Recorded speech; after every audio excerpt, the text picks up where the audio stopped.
नमस्कार, मैं हूं आपके साथ अनुष्का राय और आप देख रहे हैं तक्षित न्यूज।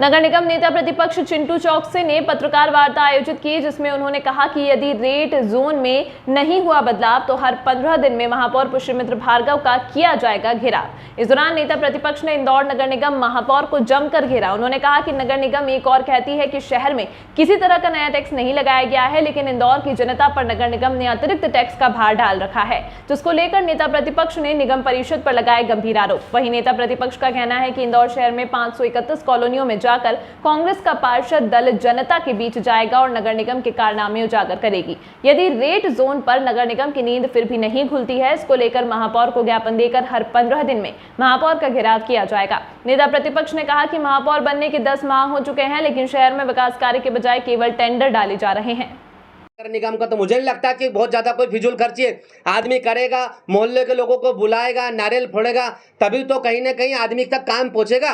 नगर निगम 10,000 रुपए दे रही पार्षद को, क्या 10,000 में वो टेंट भी लगा लेगा, कुर्सी भी लगा लेगा, प्रोग्राम भी कर लेगा?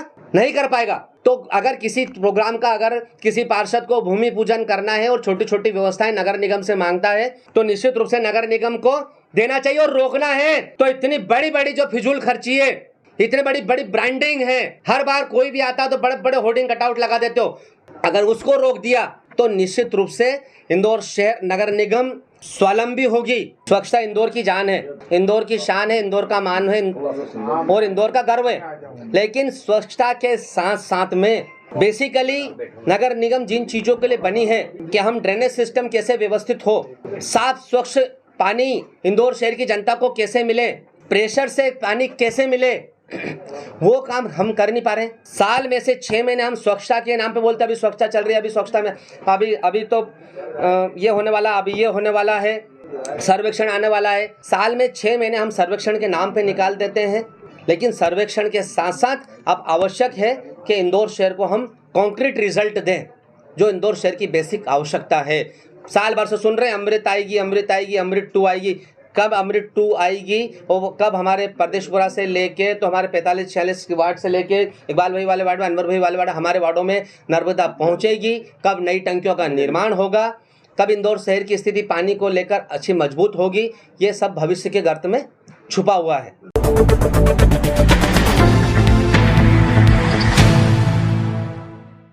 एक महिला के साथ ऑनलाइन जॉब दिलाने के नाम पर धोखाधड़ी की वारदात सामने आई है, जिसमें महिला से पार्ट टाइम जॉब देने के नाम पर लाखों रुपए अकाउंट में डलवा लिए गए और जॉब भी नहीं दी गई। तेजाजी नगर की रहने वाली अमृता गांगरेकर ने थाने पहुंचकर शिकायत दर्ज कराई कि उसके पास एक अज्ञात नंबर से फोन आया, जिसमें अज्ञात आरोपी द्वारा उससे कुछ जरूरी जानकारी लेकर पार्ट टाइम जॉब देने का वादा किया गया था और अलग अलग हिस्सों में महिला से लाखों रुपए वसूल कर लिए गए। समय रहते महिला को पार्ट टाइम जॉब भी नहीं दिया गया। खुद को ठगा हुआ महसूस होने के बाद महिला ने पुलिस की शरण ली और अज्ञात आरोपी के खिलाफ मामला दर्ज कराया। तेजाजी नगर थाना पुलिस ने मामला दर्ज कर जांच शुरू की है। ये ऑनलाइन ठगी का मामला तेजाजी नगर थाने पर सामने आया है। इस पर थाना तेजाजी नगर पर अपराध पंजीबद्ध किया गया है। इसमें फरियादी अमृता गंगारेकर द्वारा मोबाइल नंबर के माध्यम से पैसे की ठगी की गई है।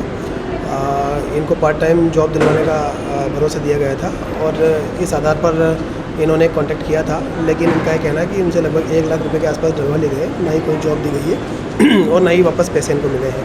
तो इस बात की शिकायत थी। इस पर थाना तेजाजी नगर द्वारा तत्काल अपराध पंजीबद्ध किया गया और विवेचना में लिया गया है। कैसे इन्होंने सर्च किया था, क्या सर्चिंग इंजन पर जाकर सर्च किया था या कोई ये इस प्रकार के कई प्रकार के पोर्टल्स चलते हैं जहाँ पर जॉब ऑफर की जाती है कि जॉब के नाम पर आपको जॉब दिला दी जाएगी, इस पर आप इतना अमाउंट जमा करवाइए। ये भी वैसे ही शिकार हुई थी। इन्होंने लगभग 1 लाख के आसपास रुपये जमा करवा दिया गया था और ये जॉब पर तैयार कर रही थी, लेकिन इनका कहना है कि ना इनको जॉब मिली, ना इनके पैसे अब मिल रहे हैं। तो इस चीज़ को लेकर थाने पर आए थे।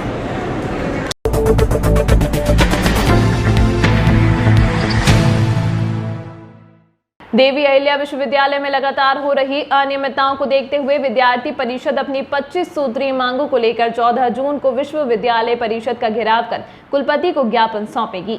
इस बारे में जानकारी देते हुए विद्यार्थी परिषद के राष्ट्रीय मंत्री वीरेंद्र सिंह सोलंकी ने बताया कि विश्वविद्यालय की अनियमितताएं, अव्यवस्थाएं एवं विद्यार्थियों की समस्याओं को लेकर परिषद आंदोलन करने जा रही है। विश्वविद्यालय में वर्ष 2008 के बाद प्राध्यापकों की अभी तक स्थायी नियुक्ति नहीं होना, वर्ष के प्रारंभ में वार्षिक कैलेंडर जारी नहीं करना, सिक्योरिटी पर अधिक बजट खर्च करने के बावजूद भी विश्वविद्यालय परिसर में नशाखोरी की घटनाएं बढ़ना, विश्वविद्यालय के हाल ही में 2 पेपर आउट होना, पीएचडी की प्रवेश परीक्षा भी हर साल नियमित रूप से नहीं होना, महाविद्यालय को संबद्धता देने की प्रक्रिया में पारदर्शिता न होना एवं नियमों के विरुद्ध जाकर महाविद्यालयों को संबद्धता देना, ऐसे अनेक विषय हैं जो विश्वविद्यालय प्रशासन की कमियों को दर्शाते हैं। अभी विश्वविद्यालय में अनेक प्रकार की अनियमितताएं हैं, जिसमें अगर ओवरऑल अगर देखें तो ये विश्वविद्यालय मध्य प्रदेश का टॉप मोस्ट विश्वविद्यालयों में से एक माना जाता है। यहाँ A+ ग्रेडिंग का भी हमारा विश्वविद्यालय रहा है। अभी विश्वविद्यालय में इतनी कमियां हैं, जैसे आप देखेंगे कि हाल ही में लगत बहुत सारी एग्ज़ाम्स को पोस्टपोन किया गया। अभी स्टूडेंट्स की जो समस्याएं हैं, बाहरी जिले के जो विद्यार्थी आते हैं उनकी समस्याओं को सुनने वाला कोई नहीं है। उनके रीजन में जो रीजनल सेंटर है वो बिल्कुल निष्क्रिय पड़े हुए हैं और यहाँ आते हैं तो 2-2 दिन रुकना पड़ता है, फिर भी समस्याओं का निराकरण नहीं होता है। और अनेक समस्याएं भी है, जैसे अभी आपको और एक समस्या मैं बता दूं कि जैसे विश्वविद्यालय के अंदर पीएचडी का एंट्रेंस एग्ज़ाम जो होना चाहिए साल में 2 बार होना चाहिए, अभी कहीं भी फिक्स नहीं है कि विश्वविद्यालय का कब एंट्रेंस एग्ज़ाम होगा। पीएचडी का कोई वो नहीं है, ना कोई उनकी बात सुनने वाला। तो ऐसी अनेक अनियमितताओं को लेकर विद्यार्थी परिषद 14 जून को दोपहर 12 साढ़े 12 बजे विश्वविद्यालय का घेराव करेगा और माननीय कुलपति महोदय से 25 सूत्री मांगों को लेकर हम लोग ज्ञापन भी देने वाले हैं। और अगर हमारी मांगें नहीं मानी गई और विद्यार्थियों के हित में निर्णय नहीं लिया गया तो हम उग्र आंदोलन, इससे भी बड़ा आंदोलन करेंगे। तो इसके निराकरण के लिए अब विद्यार्थी परिषद ने निर्णय किया है कि बड़ी छात्रों की संख्या के साथ, लगभग 5000 छात्रों की संख्या के साथ कल हम लोग विश्वविद्यालय घेरने वाले हैं।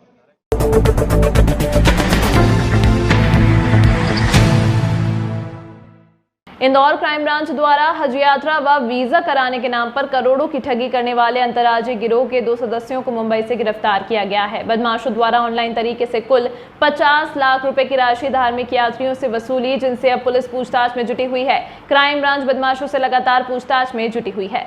बदमाशों द्वारा पूरे देश में लोगों को हज यात्रा और उम्राह की टूर एंड ट्रेवल्स कंपनी को इंटरनेट से संचालित किया जाता था। जो लोग यात्रा के इच्छुक होते थे वह ऑनलाइन तरीके से इनसे संपर्क में आ जाते थे और उसके बाद बदमाशों द्वारा फ्लाइट टिकट स्वयं बुक करके सामने वाले व्यक्ति को दर्शा देते थे कि आपकी यात्रा के लिए हमने टिकट बुक कर दी है, जिसके बाद टिकट्स को कैंसिल कर रुपए स्वयं के खाते में ट्रांसफर करा लेते थे और इसी तरह की धोखाधड़ी उनके द्वारा लगातार की जा रही थी, जिस पर से क्राइम ब्रांच द्वारा 420 सहित विभिन्न धाराओं में प्रकरण दर्ज कर उनकी तलाश शुरू की थी, जिन्हें पुलिस ने मुंबई से मुजक्किर खान और सैफ खान निवासी बिसौली, बदायूं, उत्तर प्रदेश के रहने वाले बदमाशों को मुंबई से पकड़ा है। बदमाशों द्वारा पश्चिम बंगाल, उत्तर प्रदेश, मध्य प्रदेश, हरियाणा सहित कई राज्यों में इस तरह की धोखाधड़ी की घटनाओं को अंजाम दिया गया था। इंदौर के फरियादी तनवीर के द्वारा हमको शिकायत करी गई थी कि एक ऐसा गैंग दिल्ली से सक्रिय है जिसने कि जो टूर एंड ट्रैवल्स की कंपनियों से संपर्क करता है, उनसे टिकट कराने का ठेका लेता है और पैसे लेने के बाद जो है पहले उनके लिए टिकट करके देता है और फिर बाला जो है चुपके से वो टिकट कैंसिल करा के रिफ़ंड ले लेता है। इस तरह वो धोखाधड़ी कर रहा है और इंदौर के फरियादी के साथ उनके द्वारा लगभग 50 लाख की जो है धोखाधड़ी की गई थी। इस संबंध में इस गैंग को ट्रेस करा गया है और उसको मुंबई से पकड़ा गया है। पूछताछ में पता चला है कि ये गैंग इस तरह से ये जो टिकट कैंसिलेशन का जो एक तरीका है, ऐसे भी फ्रॉड करता है, तो वीज़ा दिलाने के नाम पे फ्रॉड करता है। इस गैंग के विरुद्ध कोलकाता, देवरिया, बदायूं, दिल्ली जगह जगह से इसके खिलाफ शिकायतें प्राप्त हुई हैं और करोड़ों की धोखाधड़ी इस गैंग के द्वारा की गई है। सभी जगह के पुलिस को इस गैंग के बारे में हम खबर कर रहे हैं ताकि वो भी अपने अपने स्तर पे इनके विरुद्ध कार्रवाई कर सकें। इनसे और पूछताछ कर रहे हैं। उनको काफ़ी भाषाएं आती हैं, वो अलग अलग तरीके से लोगों को फ़ोन पे झांसा लेते हैं। टूर एंड ट्रैवल ऑपरेटर्स होते हैं, उनको व्हाट्सएप पे मैसेज डालते हैं कि वो सस्ते में उनको टिकट करा के दे सकते हैं, बल्क में टिकटिंग करके दे सकते हैं।